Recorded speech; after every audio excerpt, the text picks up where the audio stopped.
Great day. As I walk out, I think maybe we ought to talk a little bit about these spawning shoals. So this is kind of unique for bass. This is something more common for broadcast spawners like suckers or walleye or trout. You might suspect that if you're a bass species or a bass population and most of you spawn in one area, that area could be very important for conservation, and you would be right. Protecting spawning shoals is probably one of the top priorities in maintaining this species. Spawning shoals are probably more important in these smaller tributary streams and rivers because very often they have only one or two, maybe three big shoals, and that's it because they're not that big of a system.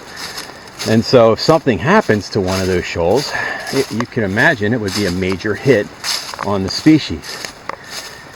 And we think that this is probably one of the things that has happened to this fish through legacy effects of smaller dams that were commonly put on these streams. If you're building mill dams and you're preferentially putting them on top of shoals, then you are in fact actually destroying portions of the shoal bass habitat.